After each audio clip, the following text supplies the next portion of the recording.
I'll rush up a little bit. Next presentation is from someone who has been working in the standardization area for years and has contributed to a number of OASIS standards, specifically in the open identity environment. Let me call it that way. Please welcome Prabath Siriwardena.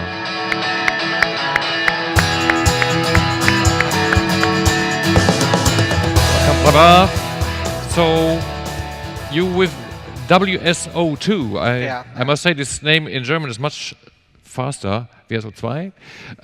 What type of applications are you building in WSO2?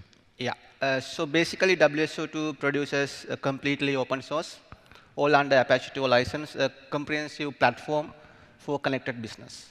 So that includes like wide variety of products that could cater different aspects from data to screen. So we have identity server, enterprise service bus, API manager, likewise.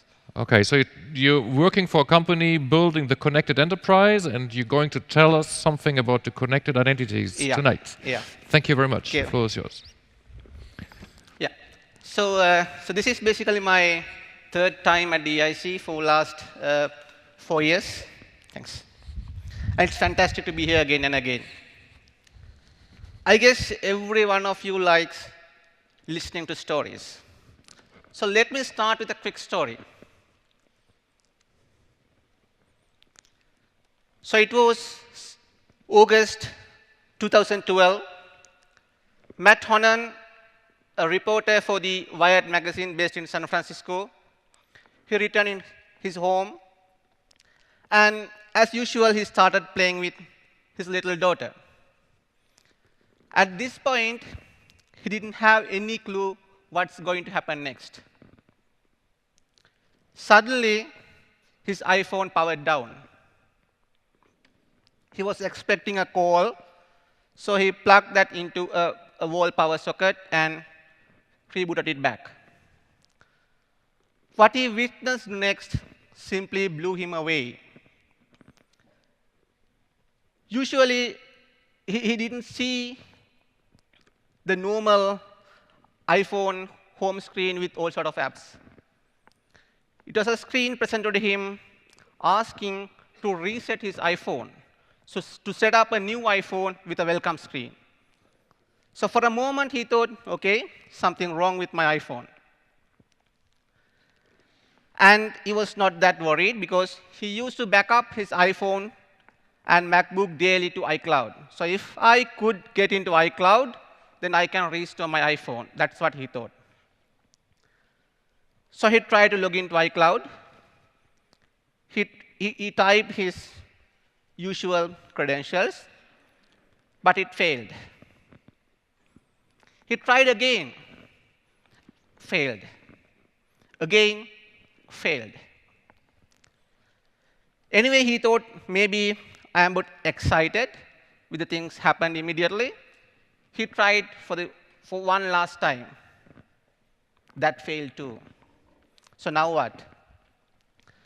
Only hope he had was his MacBook. So he was planning that if I could log into my MacBook and use the local backup to restore the iPhone, then that could work. So he tried to log into his MacBook, booted it up. That didn't work either. It prompted a screen to enter a 4-digit passcode that he has never set up before. He was like almost hopeless. But this guy never gives up.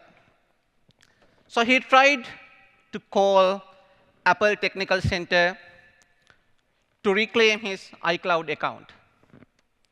Then he learned that he has called 30 minutes before and reset his iCloud password. At that time, to reset your iCloud account, you only wanted to know 2 things: your billing address and the last 4 digits of your credit card. So Honan's billing address was readily available with his WHOIS internet domain account for his personal website. And also, to get the last 4 digits of his credit card, the attacker contacted Amazon Help Center, Amazon Help Desk. So he already had Honan's full billing address and the last the email address. So using those, the attacker executed a simple social engineering attack and got the last 4 digits of Honan's credit card.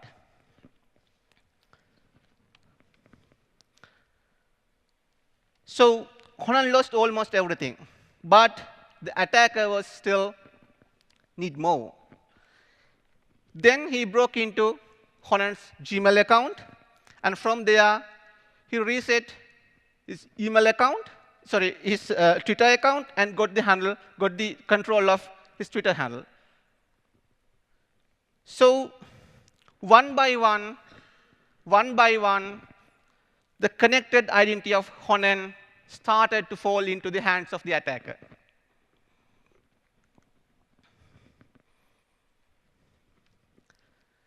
Something we all know by heart, the principle of the weakest link. Any computer system out there is as strong as the strength of the weakest link. You might have protected your iPhone with biometrics, your MacBook with biometrics, but who cares? If I can get access to your iCloud account over the web using simple username and password, I can wipe off all your data in your iPhone or in your MacBook. Today, the global internet economy is somewhere in the neighborhood of 10 trillion US dollars. And by 2016, almost half the world's population, that's around 3 billion people, will use the internet. And maybe that number will grow up with the Internet Org initiative by Facebook. And during 2008, the number of things connected to the internet exceeded the number of people on Earth. 2012, the number of devices connected to the internet was around 12.5 billion. And by the end of this year, number would be around 25 billion. By 2020, it's estimated the devices connected to the internet will be 50 billion.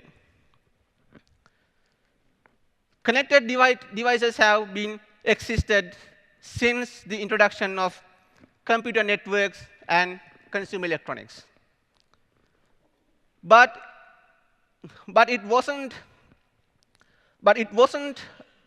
till the internet emerged the concept of the global connected planet started to take off.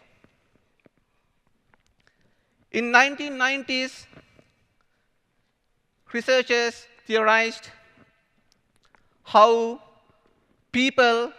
human and machines view together a new form of communication and activity in terms of machines.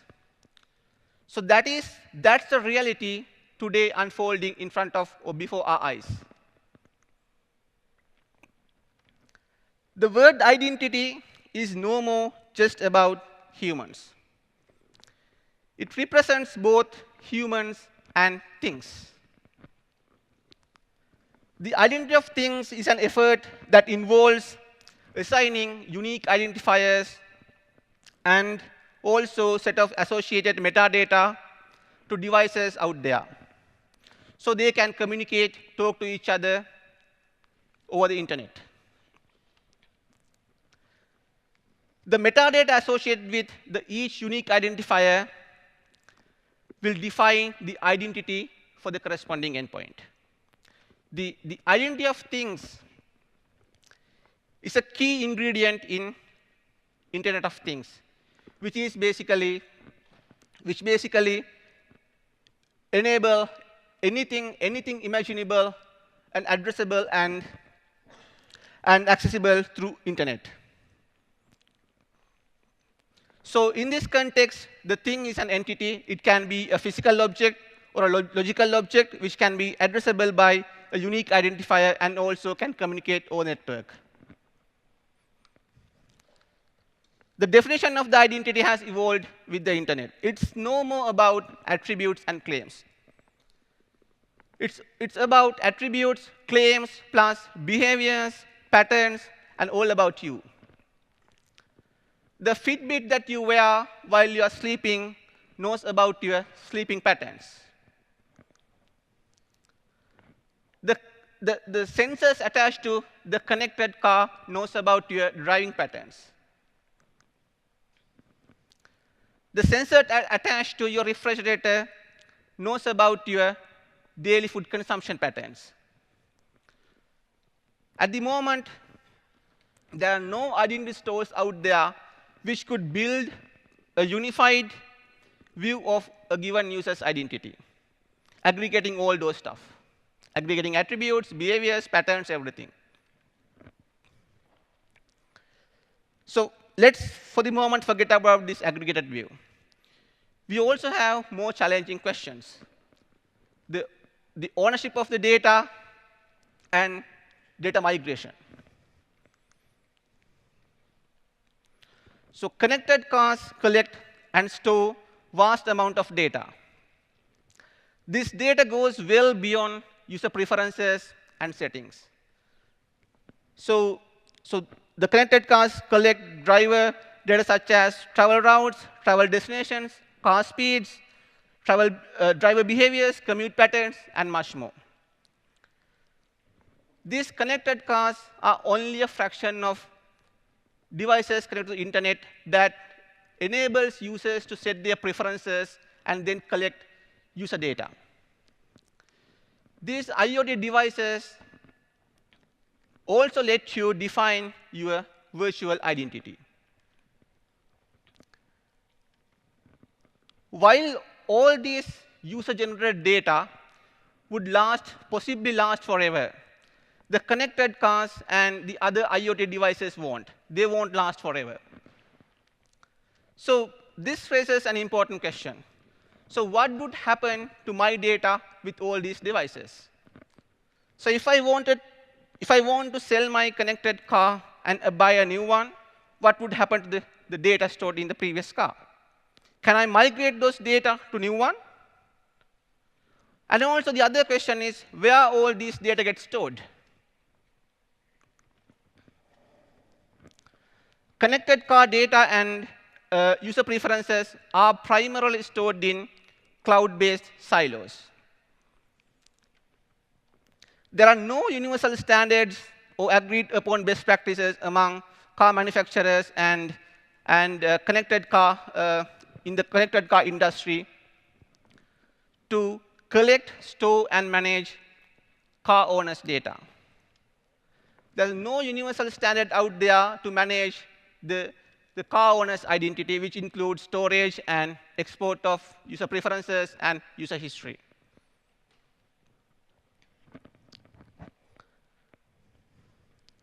So identity silos creates a lot of friction in enterprise, in the connected enterprise. How do we get rid of this friction? How do we get rid of these identity silos? One way is to expose your data through APIs. Even without breaking the data silos, even without changing the ownership of data, you can simply expose your data through APIs. Then the end user would benefit from this.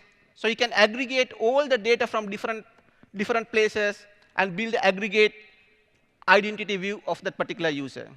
And also, the businesses will benefit by having access to the complete aggregated view of a user's identity. With this, one can compare his sleeping patterns with driving patterns, his daily food consumption patterns with sleeping patterns, and many more. For example, the BMW connected drive, which connects a Fitbit, would know whether you had a good sleep last night or not. And based on that, the BMW connected drive can present you options to do a safe drive.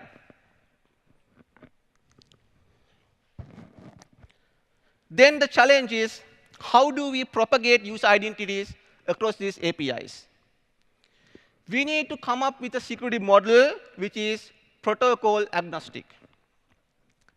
If we build BMW connected drive to compatible with the security model of the Fitbit API, then what would happen if the BMW connected drive wants to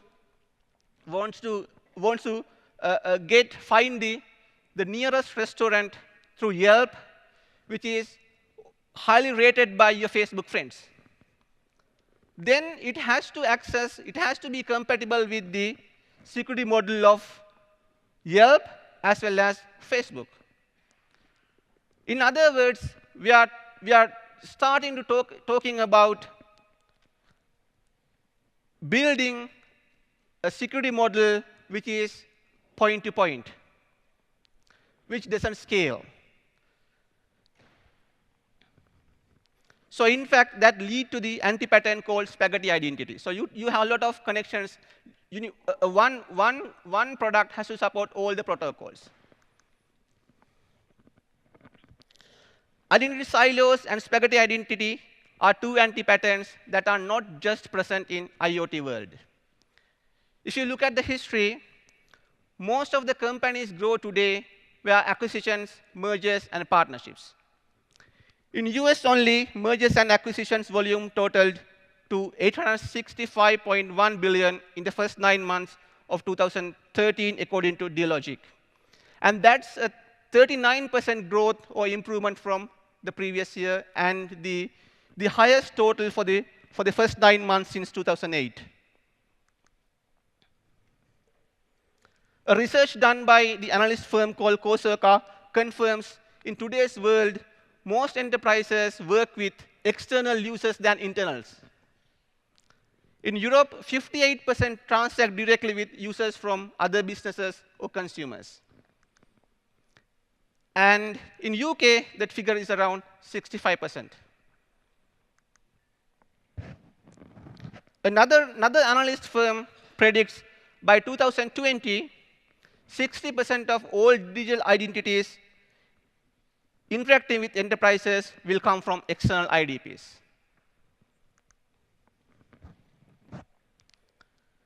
Each external identity provider can be treated as an identity silo. The service providers or the identity consumers need to trust these identity providers to accept and use identity. And beyond this trust, both the service provider and the identity provider must talk the same language to bootstrap the initial trust relationship and then transport identity tokens.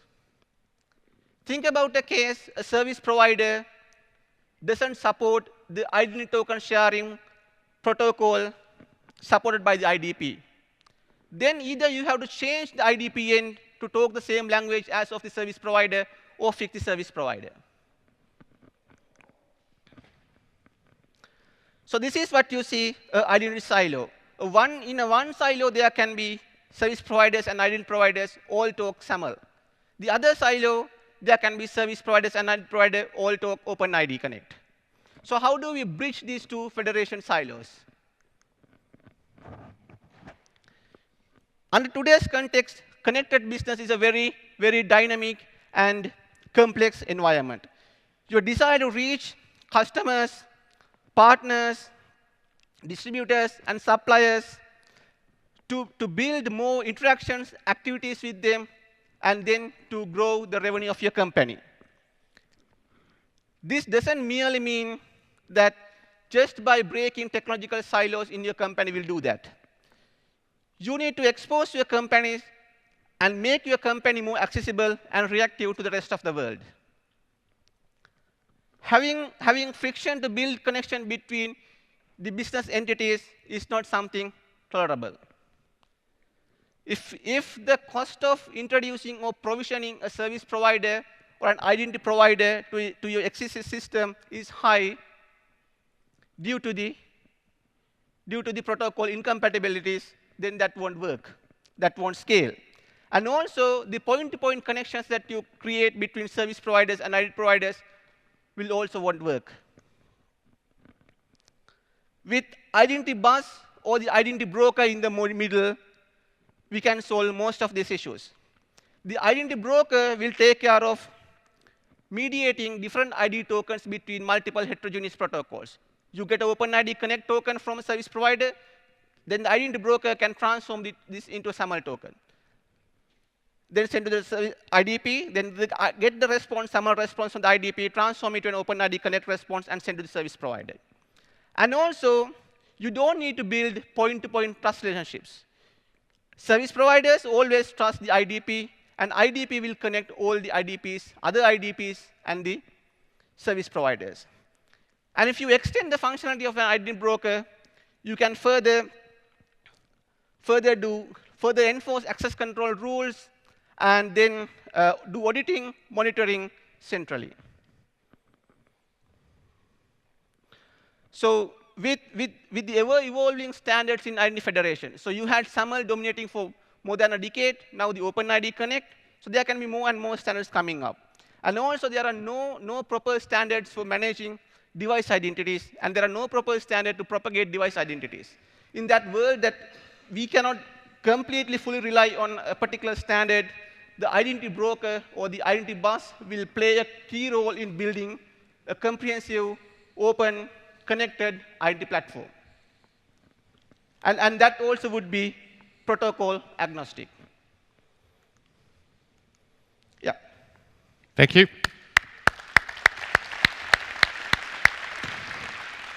Very short question. So using a technology, my Fitbit will tell my car that I will have 50 horsepower more the one day than the other. Is that right? Yeah. So that's basically imaginary. So that's, I guess, where we need to go towards. And then again, the challenge is data privacy and security. Yeah. So my talk is about like the benefits, risk, and challenge. So the benefit is basically, to the end user, you build a comprehensive, complete view of your identity, aggregating different parts from different players. And that will also benefit the business. The challenge is, how do we aggregate these different parties together? So one option is an identity broker. So that's just a one option. Then the risk, privacy, and security. Yep, that's what we're going to address. Necessary but needed. Thank you again. Thank you.